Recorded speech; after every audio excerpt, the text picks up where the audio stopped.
ده ديفيد البطل بتاع فيلمنا، اما ده فبيكون في جاي. وفيلمنا بيبدأ وديفيد خارج من السجن بعد ما قضى حكم المؤبد، وبنلاقيه عجز وعايز يرجع علشان ينتقم. ولما بيقف قدام الكنيسة بيبدأ يفتكر الماضي، وبنلاقي واحدة اسمها ماري بترفض انها تتجوز، وبتعترف قدام كل الناس انها بتحب ديفيد، وهو بيكون مستغرب ومتفاجئ جدا من كلامها. وفي النهاية بتتحدى اهلها وهما الاتنين بيتجوزوا بعض.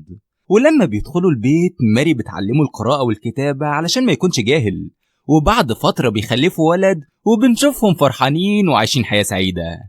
وديفيد بنلاقيه شغال في حزب سياسي وبيعمل لهم وقفات احتجاجية علشان يحققوا أغراضهم.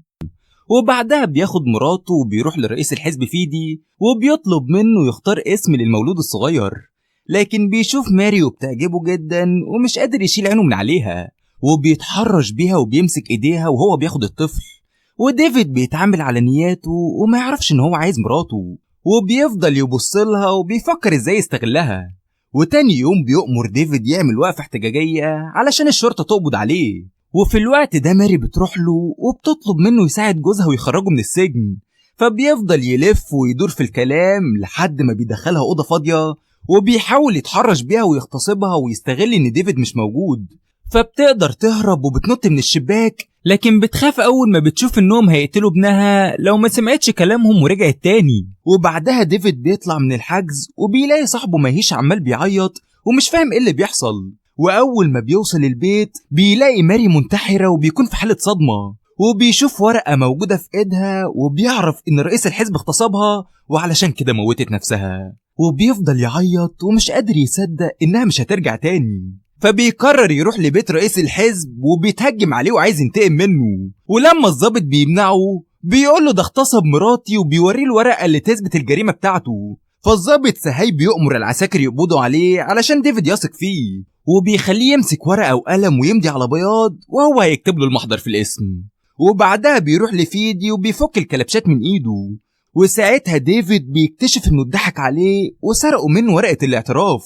وبيجي في الوقت ده دكتور اسمه فيرما وبيعمل نفسه بيساعده، لكن بيتفاجئ ان هو كمان كذاب وبيولع في الورقة قدامه. ولما بيروحوا المحكمة كلهم بيشهدوا عليه بالزور، والضابط بيقول ان ديفيد موت مراته واعترف بخط ايده بالجريمة اللي عملها. والدكتور بيثبت ان سبب الوفاة ما كانش الانتحار وديفيد عذبها لحد ما ماتت. ورئيس الحزب بيقول ان ماري كانت بتعمل علاقات مشبوهة من غير ما جوزها يعرف، ولما اكتشف الحقيقة قتلها وتخلص منها.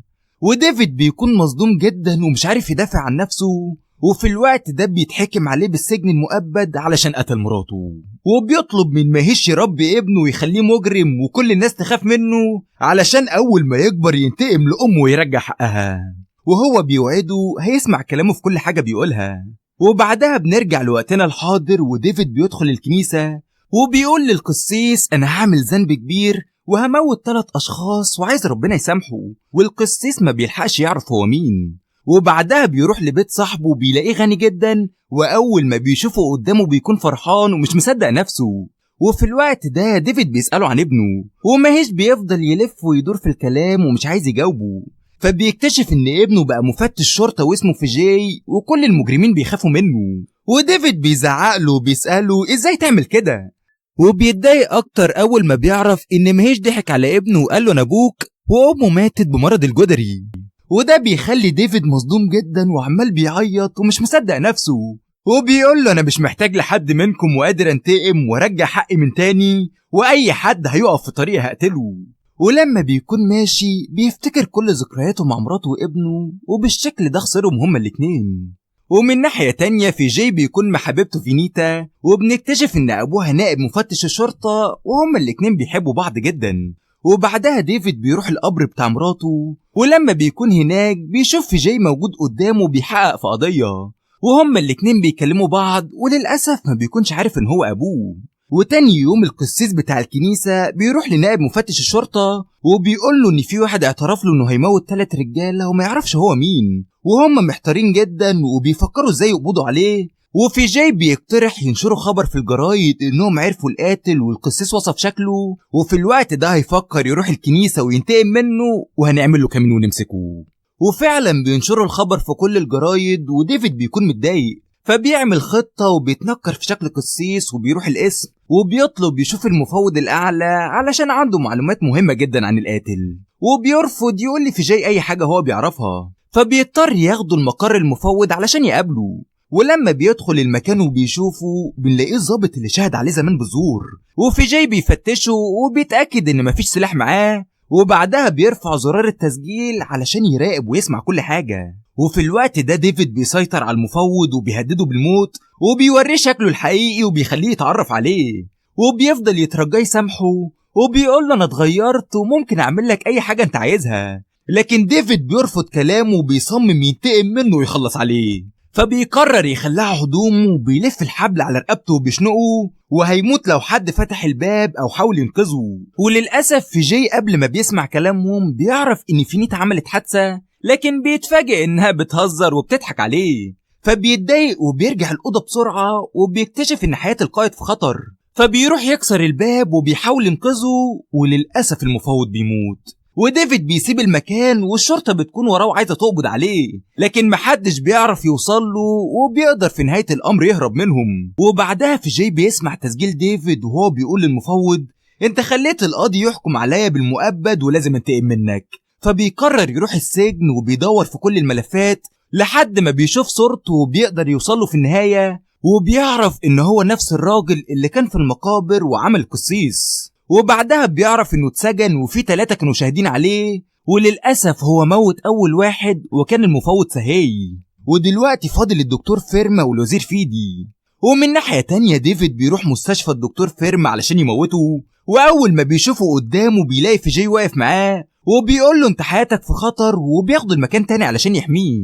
ولما ديفيد بيخرج وراه بيلاقي واحدة بتكلم العسكري وبتقول له انا بنت نائب المفتش اللي عند الشرطة وممكن اقف في اي مكان. وبعدها بيكلم ابوها في التليفون وبيقول له انا خاطف بنتك فينيتا، وبيخليه يسمع صوتها ويتأكد من كلامه. وفي جاي بياخد السماعة وبيقول له هسلمك الدكتور بكرة. فديفيد بيقول له الدكتور هيموت النهاردة قدام عينيكم ومحدش هيقدر ينقذه. ولما بيجي الليل بيروح لمبنى قصاد الفندق اللي موجود في الدكتور وبيمسك القناصة وبيحاول يموته، لكن في جاي بيقف قدامه بالصدفة وبيطفي النور اللي موجود في المكان. فبيقرر يغير خطته وبيعمل انفجار قصاد الفندق علشان الناس تتفاجئ وتحاول تعرف اللي بيحصل. وأول ما الدكتور بيقف في الشباك بيمسك القناصة وبيضرب عليه النار وبيقتله. وفي جاي بيوصل متأخر وبيطلع يجري وراه وعايز يمسكه ويقبض عليه، لكن في نهاية الأمر ديفيد بيضربه وبيعرض حياته للخطر وبنلاقيه هيقع من فوق المبنى. فبيقرر يساعده وبيرميله الحبل علشان ينقذ حياته، لكن بيكون رافض. فبيربط الحبل في العمود وبيهرب بسرعة، وفي جاي بيقدر ينقذ نفسه في اللحظة الأخيرة. وديفيد بيرجع المكان وبيلاقي فينيتا مش موجودة، ولما بيدور عليها بتقدر تضربه وبتحاول تهرب منه، لكن في الآخر بيمسكها. وللأسف بيشوف صورة ابنه موجودة في السلسلة بتاعتها، وبيكتشف انهم بيحبوا بعض وهيتجوزوا قريب. فبيكون مصدوم جدا ومتضايق من رد فعله، وفي الوقت ده بيتأسف لها وبيوعدها مش هيأذيها، وبيقرر يسيبها وبيخليها ترجع البيت. فبتستغرب وبتقول له انت ليه اتغيرت معايا وليه بتموت الناس؟ فبيسألها لو حد حاول يغتصبك هتعملي ايه؟ فبتقول له اكيد هقتله، ولو معرفتش هموت نفسي. فبيقول لها انا مراتي انتحرت ولازم اموت اللي اغتصبوها. ومن ناحية تانية في جاي بيعرف ان ديفيد كان عايز ينقذ حياته لانه بيكون صاحب ابوه مهيش ويعرفوا بعض كويس، وده بيخليه متفاجئ جدا وبيلاحظ الشبه الكبير بينه وبين ديفيد. وتاني يوم فينيتا بتقابل مهيش وبتحكي له اللي حصل، فبيغلط قدامها وبيقول ديفيد مستحيل يأذيكي وانا عارفه من زمان. فبتتصدم من كلامه وساعتها بتجبره يعترف بالحقيقة، وبتكتشف ان ديفيد بيكون ابو حبيبها في جاي. وبعدها بترفض تقول عن المكان اللي موجود فيه، وبتعرفهم انه كان مغمى عينيها وما كانتش شايفة حاجة. وتاني يوم مهيش بيلاقي ديفيد واقف قدامه وبيكون عايزه يهرب علشان محدش يشوفه، وبيقول له ان في جاي ما ينفعش يعرف انك ابوه وان امه ماتت منتحرة لانهم اغتصبوها علشان ما تضيعش مستقبله كظابط. وللأسف ديفيد بيكون متضايق وعمال بيعيط ومتأثر جدا بكلامه، لكن بنكتشف في الوقت ده ان هو في جاي وكان متنكر في شكل ابوه وقدر يعرف منه الحقيقة. والشرطة بتقبض على مهيش لانه كان متستر على مجرم، وبنلاقي في جاي زعلان جدا وعمال بيكسر في المكان. وتاني يوم بيحاول يقدم استقالته وعايز ينتقم من الناس اللي كانوا السبب في موت امه، لكن مفتش الشرطة بيقدر يخليه يغير رأيه وبيوعده هيفتحوا القضية تاني ويقبضوا على الوزير. وبعدها بيروح للمقابر وبيتأسف لأمه علشان معرفش يرجع حقها طول السنين اللي فاتت، وبنلاقيه عمال بيعيط وبيطلب منها السماح.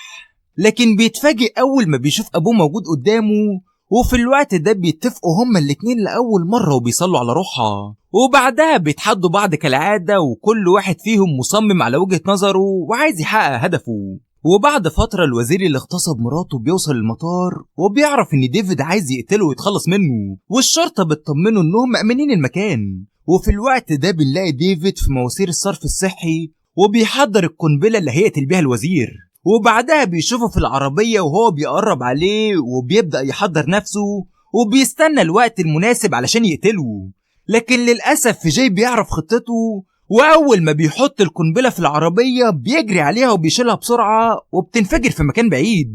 وبعدها الشرطة بتطارد ديفيد وبتحاول إنها تموته، وبيفضلوا يضربوا النار على بعض ومحدش بيكون عارف يوصله أو يقبض عليه. وبيقدر يفجر المكان وبيحوله لكتلة نار وعايز يهرب منهم. ولما بيمسك الحبل وبيحاول يخرج، في جاي بيوصله وبيهدده بالموت وبيفضل يترجاه يسلم نفسه، لكن للأسف ما بيسمعش كلامه وبيضرب عليه النار وبيقتله. وبيكون زعلان ومصدوم ومستغرب جدا ازاي عمل كده.